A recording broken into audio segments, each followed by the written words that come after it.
Coach, go ahead. Yeah, I'll recap the non-conference since I haven't talked to some of you guys for a while. Finished 9-6. Obviously, let one slip at Utah Tech. Thought that was a very winnable game. Last 4 minutes were not great for us, but really positive non-conference season for us. Going into Summit League play, we're 1-2 here currently. At UMKC, the team picked to win the league, and then at St. Thomas, I think St. Thomas has lost 3 or 4 games in the last 3 years at home. So I'm not sure how many teams in the league come out better than 1-2. The game at UMKC was disappointing. Didn't think our energy or effort was there. Held to a season low in points per game, or points scored in that game. First time I think we were held under 75 on the year. So that start was disappointing. Came at home and got a win against Denver. Good to get back on track. We've been very, very good at home. We just got to get some stuff figured out on the road. But we're doing some really positive things, especially offensively. Last year, one of our major issues was turning the ball over. We're 11th in the country not turning the ball over, right? Other positive things, we're top 10 in scoring, points per game, top 10 in bench points, which we didn't have last year, so we're much deeper.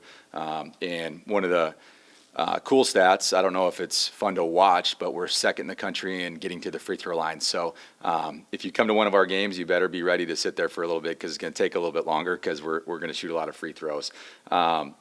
We're number 1 in league in tempo. I think if you watched us, you've seen a difference in how fast we play, how we get out in transition and really try to make the game fast and play at our pace. And we've done a really good job on the glass. We're top 40 in the country in offensive rebounding. I think we're 37th. So defensively, got to get a little bit better, right? We knew going into St. Thomas it was going to be a really hard game. They're elite offensively. I think they were top 25 in the country in 3-point field goal percentage and 2-point field goal percentage. And, if you watch that game, a lot of points scored, right? Gave up a lot of points. We scored a lot of points. We thought we'd have to score a ton of points to have a chance to beat them because they're so good offensively. We just didn't do the job on defense. But still some positives on defense. We forced a lot of turnovers, number 2 in our league in forcing turnovers. We're number 1 in blocks, number 2 in steals. We're 40th in the country in forcing turnovers. So I think the biggest issue for us this year, which would separate some games from losses to wins, would be just the rebounding piece. We've given up some offensive rebounds in certain games that have really hurt us. So we know we got to get better. It's early in the conference season, and we got a big week this week at home.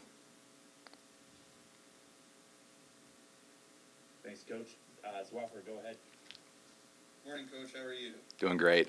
Thanks for being on. You mentioned that the defense still hasn't really come into its own yet. Just at this point, as you kind of get into Summit play and as you head deeper into the conference slate, what do you think some of those remedies could be for that defense to kind of get into a rhythm? Yeah, I would say take out the St. Thomas game. I think that one's an outlier. They're just so good offensively. We did something that we've never done before with this team. We tried to switch 5 on ball screens because they have 5 guys that can shoot it. Their 5 is a guy that only shoots threes. He doesn't do anything else, right? So we tried to switch 5, and I think it really hurt us in other areas. We weren't protecting the rim, and the way you beat St. Thomas is you can't give up 2s and 3s, right? You kind of got to pick, and we were trying to give up 3s, contested 3s, and own the paint, but we gave up both, right? So that game kind of was an outlier for us. The other games defensively, it's entirely been offensive rebounds, right? And when teams get offensive rebounds, they get easy putbacks or they get kick out 3s that are more open than they would be in the half court, right? So if you look at how we chart stuff, when we chart just like the very first possession, not the second or third when they get offensive rebounds, our defense is very good, right? And that's something we've been working on over and over and over again. I've been asked this question quite a bit in post-game press conferences. The rebounding piece sometimes is difficult against when we're pressing because guys are in different spots on the floor, or maybe there's a guy in the corner and we trapped and a shot goes up from the other corner. Well, there's nobody there to box him out, right? So you're going to give up some offensive rebounds based on the press and quick shots. But the ones that I can't live with are in the half court when, hey, your job is to box this guy out and you miss the box out, he got it, right? So I wouldn't say it's like, we need to change everything defensively because what we're doing is not working. I would say much of our defensive issues are just the offensive rebounding piece for the other team. Last one for me. You have 2 home games this week, chance to really get into groove in Summit League play? Just how important is it to pick up 2 W's this week at home? Yeah, you have to win at home, right? And we have to create an environment at home where teams know when they come in here, it's a really tough place to play. And we've done that so far, right? We've just been not very good on the road. And I think it's pretty common around the country. It's really hard to win in college basketball, and it's really, really hard to win on the road. I'll give our league a lot of credit. There's some really good environments on the road, right? And it's fun to play in those atmospheres. It's even more fun to win in those atmospheres, but it's very rare for teams to go on the road and win. If they do, they're a very good team and they have a chance to win the league. So the home games are really important for us. We've played 3 games. We've had a bye week, right? And I think part of our pressing deal, our up-tempo stuff, is getting in a flow and getting into a rhythm. And when you have Christmas break, then you play 2 games, then you have a bye, and then you're on the road. I'm not sure you can really get into a whole lot of rhythm. So we just need to play some games. If you looked at our non-conference schedule, I think we played 3 games in 5 days, 3 games in 6 days. Or it was like rolling for a while, and we were in a groove because we kept playing and playing and playing. Sometimes Christmas break is the worst thing for some teams. There's a team in our league that went through it too. They were super hot, and then they come out of Christmas break and they drop 2, right? So I think just getting in a rhythm, and it starts at home. Thanks, Coach. Thank you. Go ahead. Morning, Coach. Morning. Kind of looking towards Oral Roberts. I know you guys take one game at a time. Isaac McBride has had a couple good games here on the last stretch. How do you guys plan to kind of defend him? Yeah, I'll be honest with you. I've only watched NDSU so far, right? Today, when we practice, we will just work on ourselves, right? We try to prep a couple days before for that opponent. So knowing that you have a Thursday, Saturday, and Saturday's a tighter turnaround, it's almost impossible to go into Friday and say, I'm going to watch all the NDSU film that I can and try to get caught up. So I always try to work the second game first. I watched NDSU play Oral Roberts, so I think that's probably the only game I've seen. He's a very dynamic scorer. He's a very, very good scorer, right? He's one of the best in the country. I think he's really good in ball screens. I think he's really on attack mode every time he touches the ball, like he's thinking score. I thought we did a decent job last year where we took some stuff away and then other guys maybe tried to isolate us and try to score one-on-one. They have good players. They have very, very good talent. They've had some injuries so far, so they're playing some different guys from what I've seen in the box scores. But we know that it starts with him. He's the head of the snake, and we really have to slow him down, especially in screen and roll. And I think with anything, when we press like we do, there's different ways that you can take away the point guard, right? And we've done some of that so far, and I'm not going to tell Oral Roberts exactly what we're going to do by this press conference, but we got some different things for players like him. And I know you talked about some of the stuff you want to work on rebounding-wise. Just after this break so far, what are some of the biggest improvements you've already seen from your team? Yeah, I would say before the break, we didn't shoot it great from 3. And, against St. Thomas, we shot it very well from 3, and we kind of got that going. So when you're second in the country and getting fouled, means you're in attack mode, you're trying to get downhill. When you can combine that with shooting at a higher percentage, I think our offense is really going to get going, right? I know we scored 100 points against St. Thomas. We just gave up too many points, right? But I think the shooting piece, especially in our league's been such a heavy three-point shooting league around the country. It's been 1 through 3 every single year, usually number 1 or 2. So I think we're going to get more threes, right? And it's our guys' responsibility to step up and make those. But I think, going into league play, I think we're just probably more focused on the defensive end and what we have to do, and every game's going to be a little bit different. We've changed just one thing within our press that I think has really helped us. Before we were just trying to get to spots all the time on scores, and now we're kind of just staying with our man, so we're in those spots, and it's allowed guys more freedom to play different spots, right? And I think that's a different look defensively. But we've had a lot of time just to work on ourselves, and today will be another day that we work on ourselves as well. And I think the most important things moving into the rest of league play is ball screen defense. We got to be great with our ball screen defense, closing out to shooters because it's such a good 3-point shooting league, right? And then cleaning stuff up on the glass. And I think we've really put an emphasis on those three things. Awesome, thank you, Coach. Appreciate it. Jay, go ahead. Edie, you talk about the struggles on the road, and they are what they are, but has there been, in your mind anyway, a common denominator in those games Yeah. defensively that you've struggled with? In the conference games for sure, Jay, both games on the road at halftime, you come in the locker room and you're just like, guys, why are we not as aggressive as we usually are? Like, we practiced at St. Thomas the night before, and our press was great. We were aggressive. We're flying around. We're bringing the energy. And then the ball goes up, and it's like, I don't know, maybe against St. Thomas, Jay, and I talked to our staff about this, like, because we changed one thing defensively, we were switching 5, it maybe made us be on our heels a little bit more, right, where we're thinking too much instead of just playing. But I do know this, when we're aggressive from the start and we're not worried about giving up layups over the top of our press, we're much, much better. And I would say UMKC, we were not the aggressors, right? And we always say the aggressor always wins, right? We were not the aggressor. It was very clear to see they were. And then St. Thomas, too, it was like we knew they were so good offensively.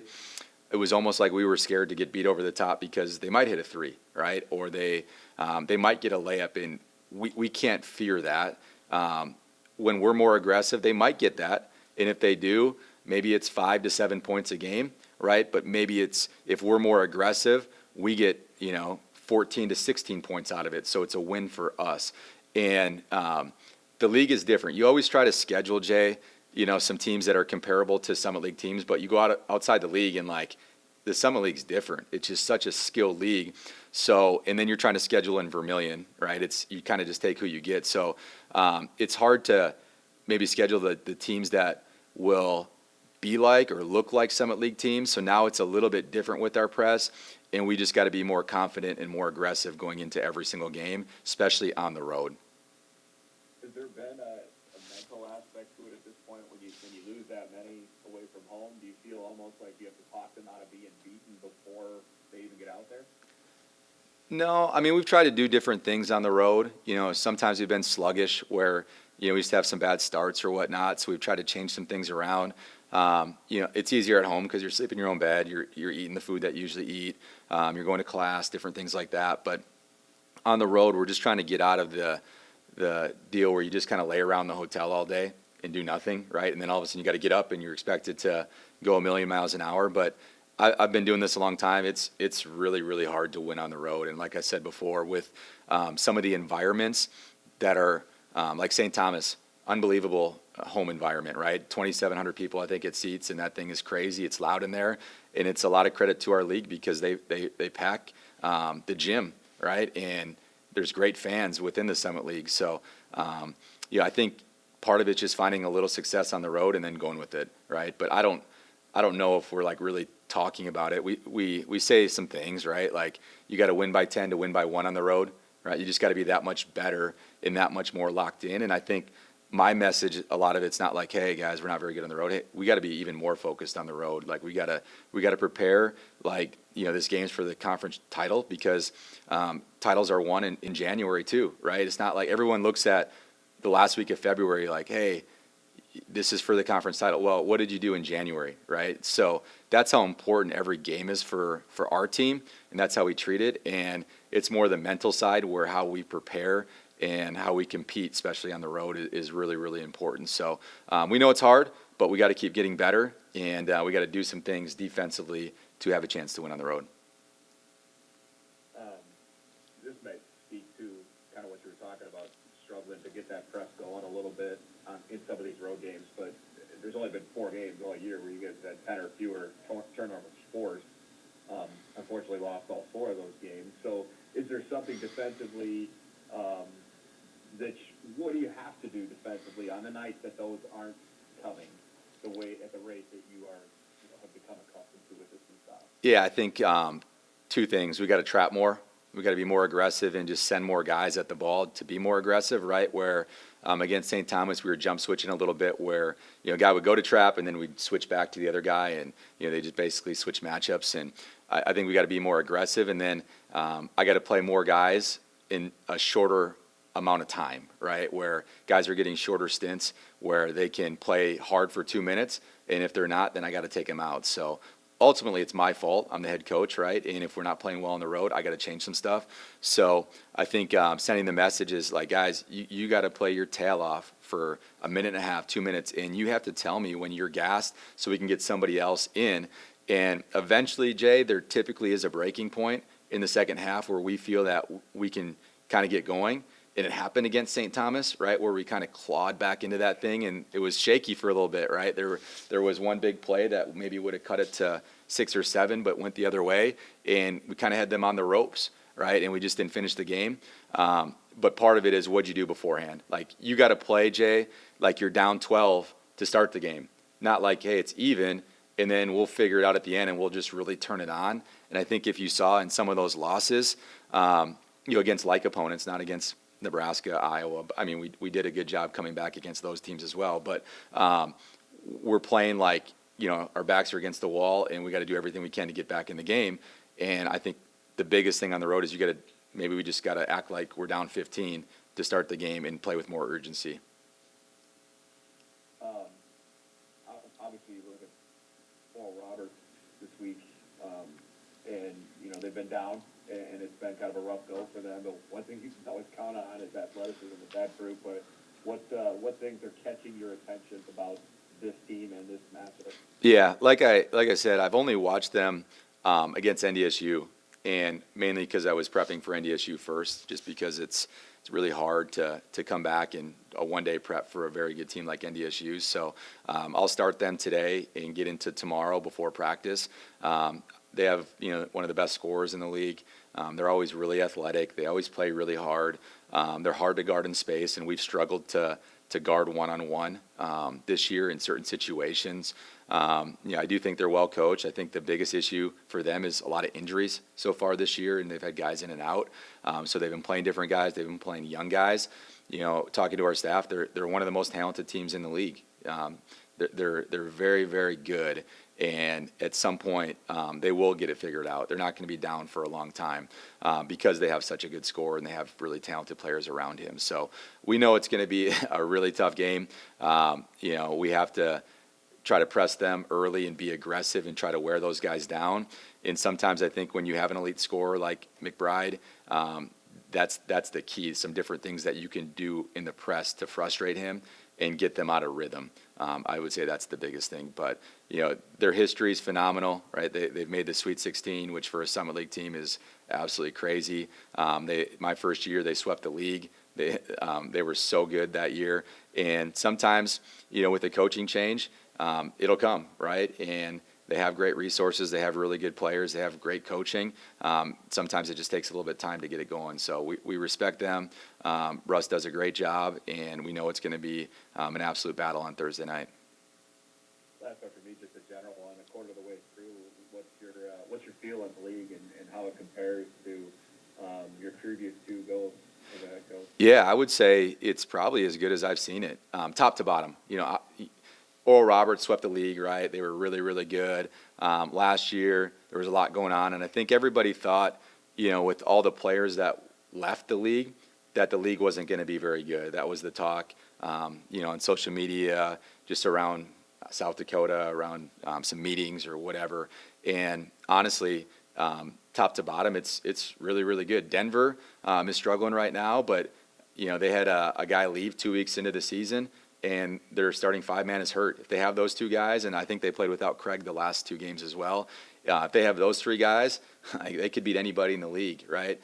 So I think it's really good. Omaha has surprised some people. NDSU has been really, really good. UMKC is just, They're good because they have so many guys back and they're well coached. South Dakota State's playing well. A couple games on the road for them as well. But overall, Jay, I think the league is really, really good, and I think it's really surprised people. St. Thomas, they lose a bunch of players, and everybody thinks, hey, they're going to be down, and they got great culture. They have a coach that has won a national title. They got a great environment at home. So you can go throughout the league and just look at teams, and I'm sure I'm forgetting somebody. But, I mean, it's been a really good league so far, and I told our team I wouldn't be shocked if the team that won the league, has 3, 4, maybe even 5 losses on how good the league is. Thanks, Petey. Thank you. All right, board, we got time for probably about 2 more questions, and then we'll let Petey get on with his day. Here's all I got.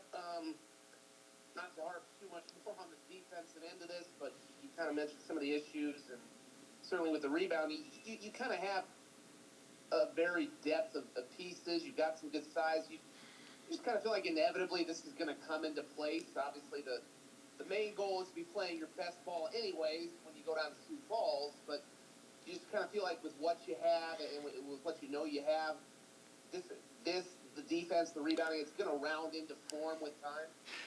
Yeah. As a coach, like you are what you emphasize, right? And I think early on, the press thing, it's new, right? The up-tempo style is really, really new. So you emphasize that in practice, and then it maybe takes away from a few things, right? In the rebounding piece as a coach, you kind of just expect your guys to be able to rebound. They're college basketball players, and sometimes you just don't work on it as much as you should. And we've been working on it a lot, right? And I think it has gotten better. The scoring piece, like I said, against St. Thomas was they're really good offensively. I'm not sure it was the rebound piece. Against other teams this year, it absolutely has been. But the other piece is, like, we work on it every day, multiple drills, and it just sometimes the press gets you in some different spots where you can't actually box a guy out because of where you're located, right? So maybe sometimes it's just running in and just trying to grab the ball with 2 hands. The half court stuff, Zach, we have to clean that up. We have to continue to make hits. And like I said before too, everything, it's everything, right? So if I play a guy too long and I don't get him out soon enough, now he makes a mental mistake and doesn't box out, right? And that hurts our team. So I think the message has to be with our press, we got to be more aggressive, right? And then when you're tired, we got to get you out, which is going to help our defense in the half court, and it's going to help our rebounding. But guys, we have all the pieces in place. I tell our team this all the time.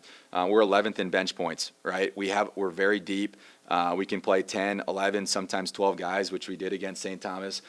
So we have the pieces. There's just a couple things we got to get cleaned up. And, am I disappointed with the 1 and 2 start in the league? Absolutely, right? As a coach, you go into every game like we're here to win, right?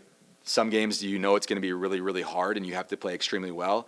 Absolutely. Most games in the Summit League, whether they're at home or the road, you got to show up and you got to be really good to win that game. But like I said, you're at UMKC, picked to win the league, and you're at St. Thomas, which is maybe one of the toughest places to play in the Summit League.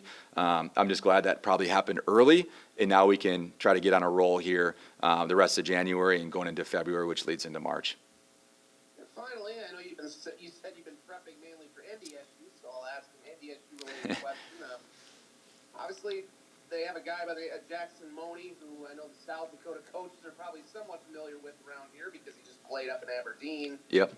How much has he kind of changed them? Because I think people maybe thought they'd take a step back with some of the seniors they've lost, and I'm guessing they kind of had the inside track to get him all along because he's from up near there. But just how much has he kind of changed them? And Yeah. a bit of a surprise that it took him this long to get up to the Division I level.